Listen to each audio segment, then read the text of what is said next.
Hello guys, welcome to this new video.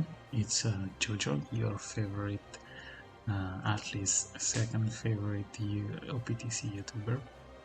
Okay, jokes aside, I just wanted to make this quick video to discuss this new update.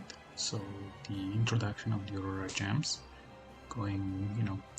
what is up, basically what this is and how to approach it, and to get the best rewards. So Aurora Gems are a special kind of gems that is only available through these game modes. And then of course, if you want to pay, you can buy them from the gem store. You can buy around 5 sets of 10 Aurora Gems, which can be quite expensive. So for example, for the euro is about 30 euros per set, so to get 5 that's about 150 euros, so it's quite expensive. But anyway, I'm sure most of you guys will get them through the several modes, so Grand Party, PvP, Treasure Map, so Rambo, PK and Kizuna.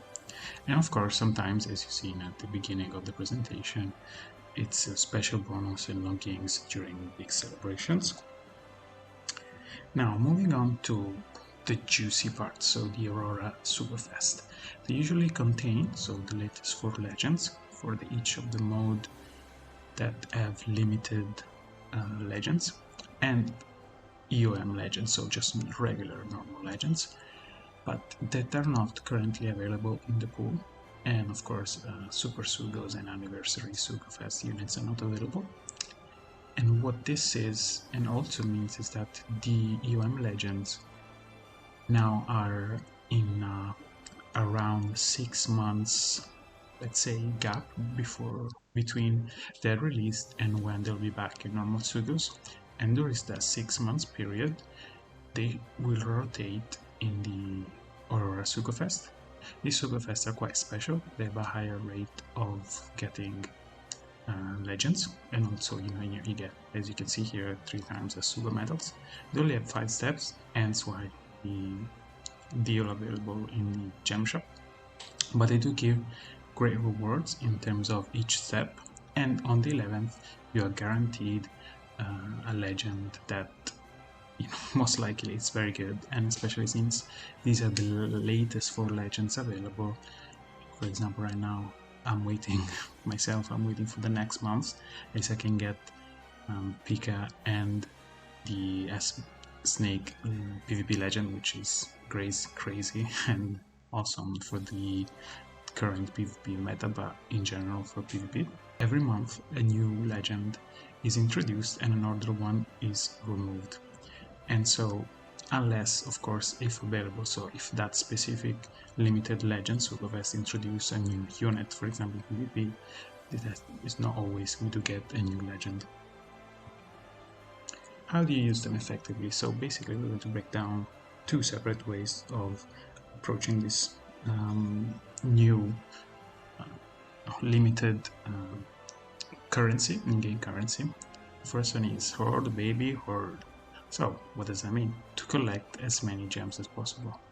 Now there's several pros. So for example, you are ready for a possible special banner anniversary of New Year, which we don't know if that is the case. We will see quite soon, but this is just more speculation. But the next point is pretty much a fact at this point, whether that in the future, I'm not sure how close, soon or far it is, there might be Aurora Gem Sugofest exclusive units, which might be quite good based on the Sugofest. We don't know how long they will last and so on, but this is definitely let's say a good point or something to keep in mind to how to approach this new in-game currency, but also it's an advantage of this strategy. Of course, you have a higher chance of say several Misty Legend at once, because then if you have a lot of gems, then maybe a special banner or a new Aurora Gems unit is available. You can do 3, 4, 5 multis, most likely 3, and that means you have way more chances on 33 pools to get a new unit. And also for each of the multis you do, you get really special rewards. For example, on the third, you get a PvP plus key, which is one of the rarest items at the moment and is super useful, and it's gonna change PvP, of course. Whereas in terms of the cons, if you pull on a singular banner, it means that there is a lot of legends available, yes, but at the same time, as the more you pull, the more chances you have of getting a dupe. So that's also something to keep in mind.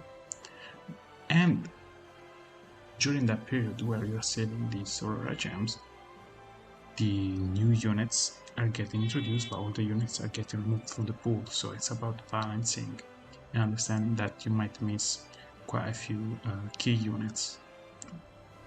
And also, lastly, means that you're not able to pull that much due to the limited number of Aurora gems that we get per month, so possibly once or twice a year. The opposite approach is small but constant, so like a snail, you collect, and as once you have it, you pull. So it's about constant progress and pulling. So at the same time, it lets you, get that, feeling, get that desire out of the way, so that but you're able to pull, but you only do probably most likely one, and then you keep saving. So it's about being able to pull constantly. Why is that a good approach? First of all, pulling often, it lets you have a higher chance of getting lots of different units. As we said, the Aurora Gems Sugofest, every month a new unit is in, but the order is out, and depending on when you started playing or how much you pull, that can be a big difference. Another one, of course, is a higher chance of getting several different mixing legends, meaning that across, as the pool changes, it means that you might have 30 different legends that you miss. With this approach, you are a much higher chance of catching up faster. And that means, and overlaps quite nicely with the next point, is that you are able to be up to date with more recent meta, especially in PvP, but also, let's say, maybe Super Boss, in terms of those key, say, Kizuna or TM legend that might be useful.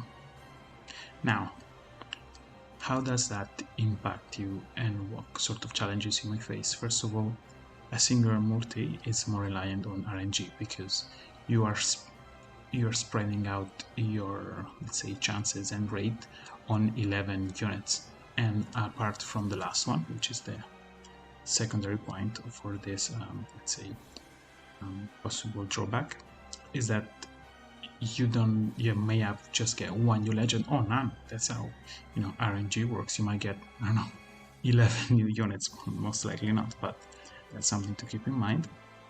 The other is that you don't have that many Aurora gems at your disposal for the possibility of a special Sugofest, but also of the future Aurora Sugofest limited unit. That's something that can affect you, and also something that you might overlook but could be important is that, as I previously said, that doing one multi, it means you're not getting a lot out of these special rewards that make these Aurora gems, these Aurora Sugofest way more special. Like I said, the PvP key.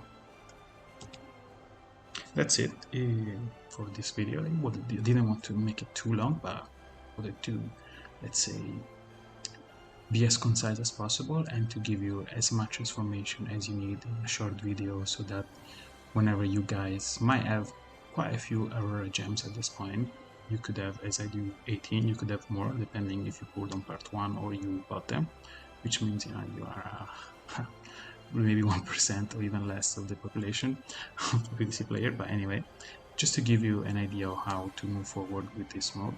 Of course, as I state here, if you have any comments or you want to start a discussion in the comments, please do so. I will definitely be checking those, and subscribe if you want more.